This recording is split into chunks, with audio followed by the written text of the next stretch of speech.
তখন মনে করতেছে বঙ্গবন্ধু শেখ মুজিবকে ঝাঁটিয়ে বিদায় করতে হবে, তখন বলেছে আমি সংবিধান মানি না। যত লোক আওয়ামী লীগ করছে সবগুলো লোক খারাপ, সবগুলো লোককে আমাকে সরাই দিতে হবে। তো সরাই আপনাদের কোথায় রাখবেন? আপনি কি এদেরকে দেশ থেকে বের করে দেবেন? আপনি কি এদেরকে বঙ্গোপসাগরে ডুবাই দিবেন? তা তো পারবেন না। তারা যখন যেটা সুবিধা মনে করতেছে তারা সেই আইডেন্টিটি গ্রহণ করতেছে। এই বাদ দেওয়া কিন্তু কোনো সমাধান না। যাদেরকে বাদ দিচ্ছেন তারা কোথায়? তাদেরকে আপনার দেশ থেকে বের করে দিচ্ছেন। একটা সরকার যখন নতুন একটা সরকার আসবে, আগের সরকারের সবাইকে জবাই করে কিন্তু আপনি লাভ করতে পারবেন না। এই সরকারকে দেখছি তারা আওয়ামী লীগকে একদম টোটালি বাদ দিয়ে অগ্রসর হতে চাচ্ছে। বৈষম্য বিরোধী ছাত্র আন্দোলনের পক্ষ থেকে দাবি করা হচ্ছে এটি অভ্যুত্থানের সরকার। সরকারের চরিত্র নিয়ে এইসব প্রশ্ন উঠছে কেন? এটি কি অভ্যুত্থানের নাকি সাংবিধানিক? এইটা অভ্যুত্থানের নাকি গণ অভ্যুত্থানের নাকি বিপ্লবী নাকি সাংবিধানিক, এটা বড় বড় কঠিন যাবে। কঠিন কেন? যখন মনে করতেছে যে আমার শপথ দিতে হবে তখন সংবিধান অনুযায়ী নিচ্ছে। যখন ছাত্রলীগকে নিষিদ্ধ করার প্রয়োজন হচ্ছে তখন আবার একটা কালো আইন ব্যবহার করতেছে। ওই আইন তো আবার আগের সরকারে বানানো, ওই আইনটা আবার বাদ দিচ্ছে না, ওটা রাখতেছে। কাজে এইগুলি সব মিলে হলো কি, ওনাদের যখন যেটা সুবিধা মনে হচ্ছে তারা সেটাকে নিয়ে আসতেছে। এই সরকারের একটা সুবিধা এবং অসুবিধা কি বলি আপনাকে। সুবিধা যেটা, অসুবিধা সেটা হলো এই সরকারের কোনো একটা কর্মকাণ্ডকে কেউ চ্যালেঞ্জ করতেছে না।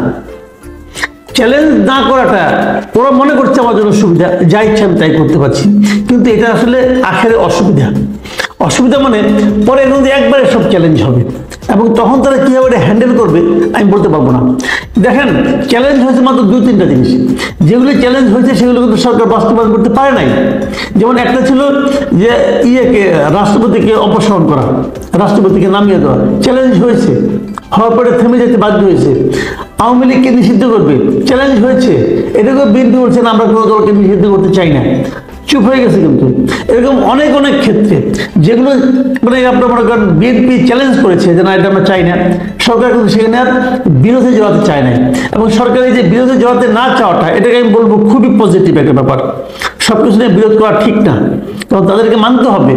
যদিও তারা বেশি গুরুত্ব দিচ্ছে ছাত্রদেরকে, কিন্তু তারা এটা উপলব্ধি করতে পারে যে বিএনপি এখনো দেশের সবচেয়ে বড় রাজনৈতিক দল। একই কথা বলা যায় প্রশাসনের মধ্যে 200-250 করে লোকজনকে বাদ দিচ্ছেন। এই বাদ দেওয়া কিন্তু কোনো সমাধান না। যাদেরকে বাদ দিচ্ছেন তারা কোথায়? তাদেরকে আপনার দেশ থেকে বের করে দিচ্ছেন। কথাটা খেয়াল করেন, যে পুলিশগুলো আপনি বাদ দিচ্ছেন তাদেরকে আপনি কি করছেন?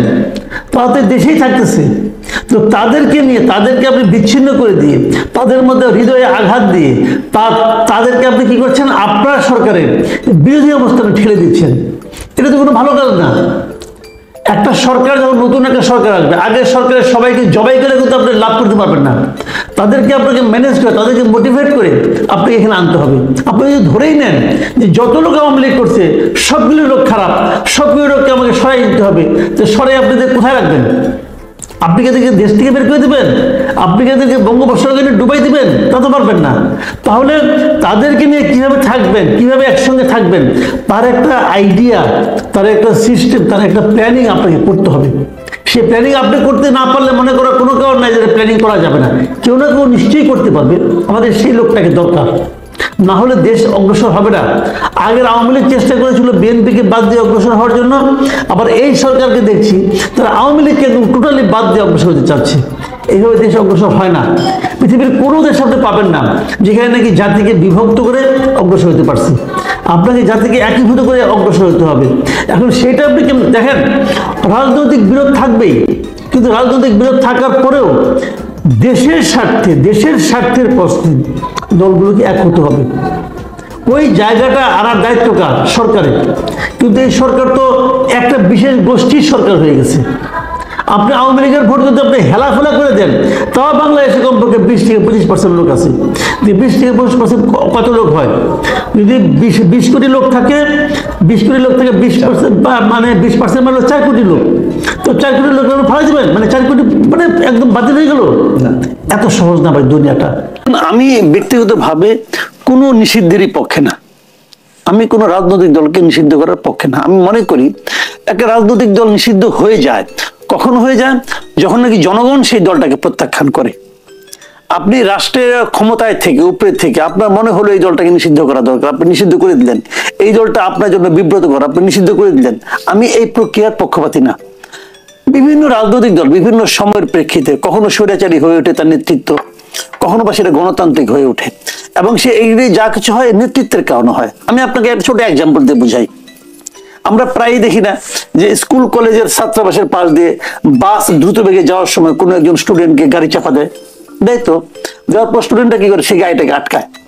এখন আটকায় তারা কি করে, গাড়িটাকে আগুন দিয়ে পুড়ে দেয়। সমস্যার সমাধান হয় এতে?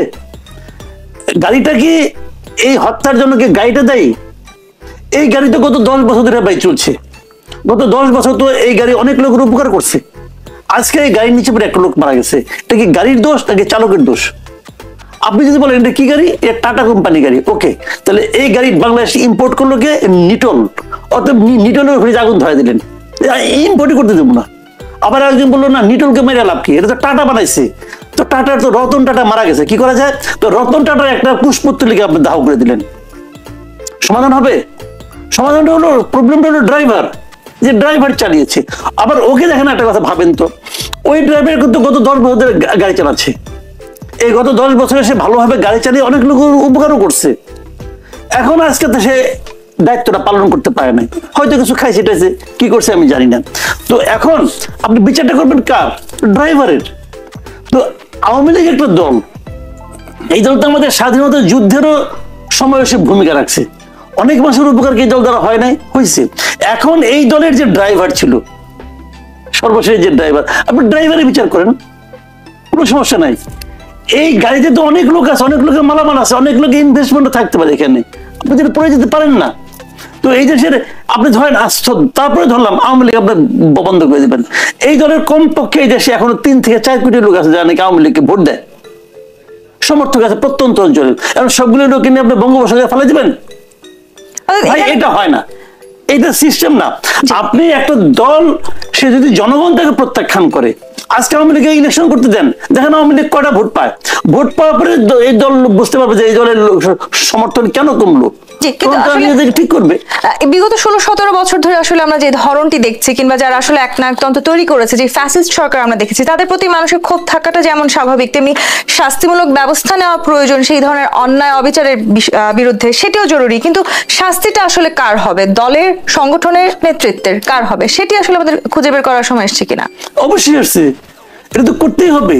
নেতৃত্বের বিচার করতে হবে, যার হাতে পরে এই দলটা আজকে অবস্থা হয়েছে তাদের প্রত্যেকের বিচারে আওতায় আনতে। আমি তো মনে করি আওয়ামী লীগের শেখ হাসিনা সহ পুরো শেখ পরিবার, শেখ হাসিনার পুরো মন্ত্রিসভা এবং এই সময় আওয়ামী লীগের কেন্দ্রীয় কমিটিতে যত নেতা ছিল, এই প্রত্যেককে বিচারে আওতায় আনা উচিত। এই জায়গাটিতে ডক্টর আসিফ মোহাম্মদ শাহান, আমি একটু আপনার কাছে আসতে চাই। আমরা প্রত্যেককে শাস্তির আওতায় আনতে চাইছি, অবশ্যই যারা অন্যায় করেছেন কিংবা এই ধরনের নির্যাতনের সাথে জড়িত ছিলেন।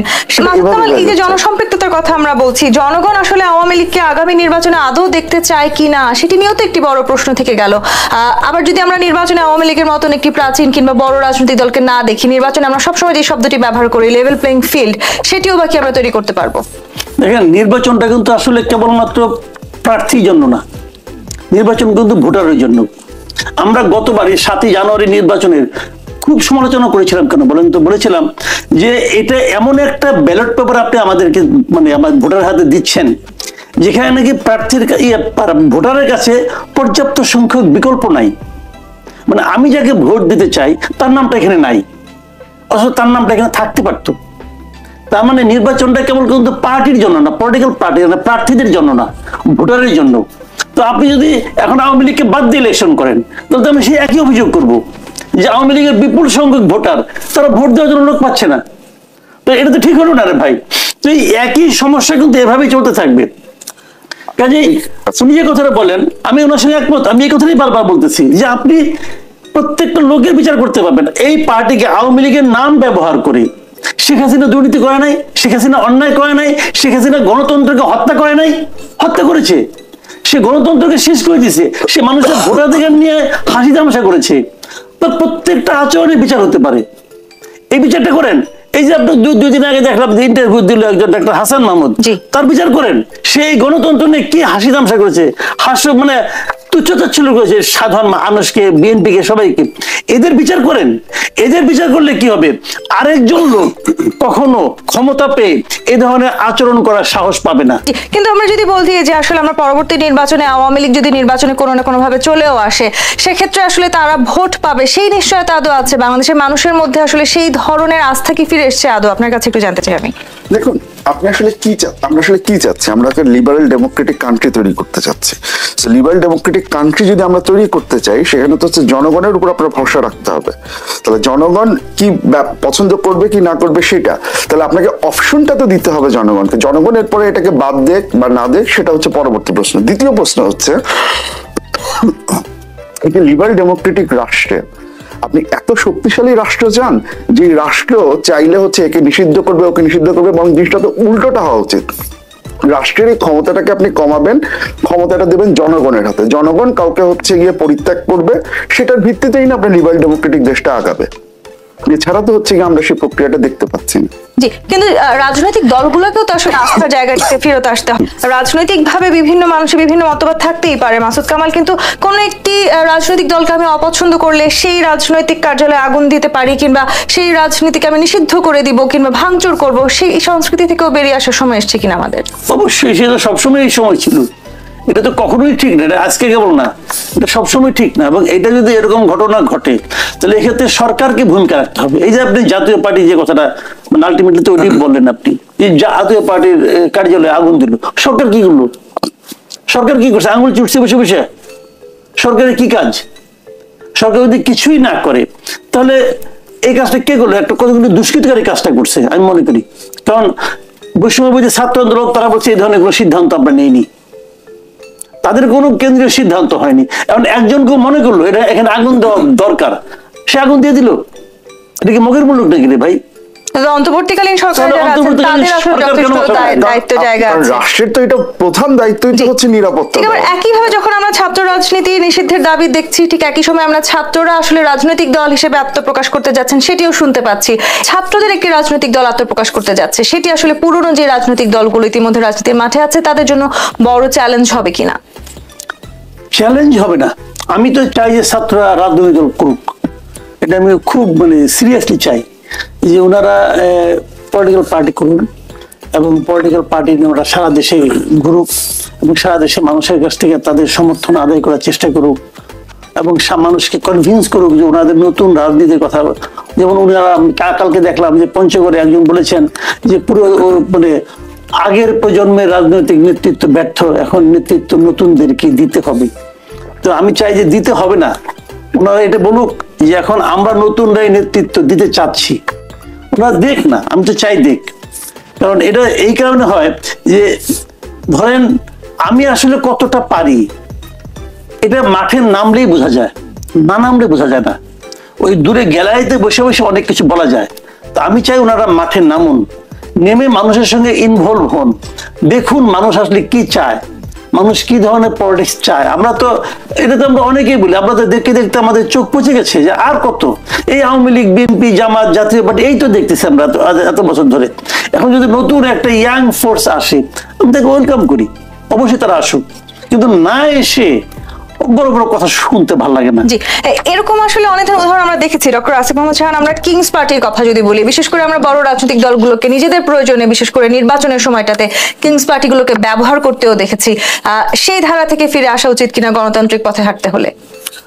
অবশ্যই, কিংস পার্টি তৈরি করা তো হচ্ছে একটা গণতান্ত্রিক প্রক্রিয়ার জন্য হচ্ছে গিয়ে সুফল বয়ে আনতে পারে না। কারণ কোন একটা রাজনৈতিক দল যে হচ্ছে গিয়ে আপনার বাকিদের তুলনায় একটা অন্যায় সুযোগ সুবিধা পাবে, সেটার ভিত্তিতে হচ্ছে গিয়ে তারা ক্ষমতার কাছাকাছি যাবে, সেটা তো গণতন্ত্রের জন্য। কারণ ওই যে দুটো জিনিস, একটা হচ্ছে গণতন্ত্রের ক্ষেত্রে আমাদের দুটো জিনিস মাথায় রাখা দরকার। এক, মানুষের অপশনটা আছে কিনা, এবং দুই, ফলাফলটা আনসার্টেন হতে হবে, অনিশ্চিত হতে হবে। নির্বাচনের আগেই যদি আমি জেনে যাই যে নির্বাচনের ফলাফল কি হচ্ছে, তাহলে ওই যে কিংস পার্টির যে ব্যাপারটা বললেন, সেটা তো হচ্ছে কি সে আনসার্টেনটিটাকে ভায়োলেট করে। সেই জায়গাটা থেকে আমাদের অবশ্যই বিচার করতে হবে। দ্বিতীয় যে ব্যাপারটা, এখন মানে কিংস পার্টি সেটা হচ্ছে এক জায়গায়। দ্বিতীয় যে জিনিসটা, যে ছাত্রদের রাজনৈতিক দলের যে ব্যাপারটা বলা হচ্ছে, দেখুন ছাত্ররা কিন্তু বা এই ছাত্র জনতার অভ্যুত্থানে যারা নেতৃবৃন্দ তারা শুরু থেকে একটা কথা বলে এসেছেন যে আমরা একটা নতুন রাজনৈতিক বন্দোবস্ত চাই। তারা হচ্ছে গিয়ে এই আগের সিস্টেমে তারা ফেরত যেতে চান না, বা এমন রাজনৈতিক দলগুলোর কাছে হচ্ছে গিয়ে তারা নতি স্বীকার করতে চান না যাদের উপরে তারা বিশ্বাস রাখতে পারছেন না। এখন এটা স্বাভাবিক, এবং আমরা এই দুটো রাজনৈতিক দলেরই তো হচ্ছে গিয়ে এসে দেখেছি। সেই প্রেক্ষাপট থেকে যদি হচ্ছে গিয়ে ছাত্ররা চেষ্টা করেন, আমি তাতে কোনো সমস্যার কিছু দেখি না। এবং সেটা হচ্ছে গিয়ে ওই যে যেটা বললাম যে তারা যে নতুন রাজনৈতিক বন্দোবস্ত, নতুন সোশ্যাল কন্ট্রাক্টের কথা বলছেন, সেটার সাথে এটা সামঞ্জস্যপূর্ণ। এটা হচ্ছে একটা জিনিস। দ্বিতীয় যে জিনিসটা হচ্ছে গিয়ে গুরুত্বপূর্ণ, এখন একটা অপরচুনিটি আছে যে ছোট ছোট যে কিছু সার্ভে হচ্ছে, সেই সার্ভে গুলো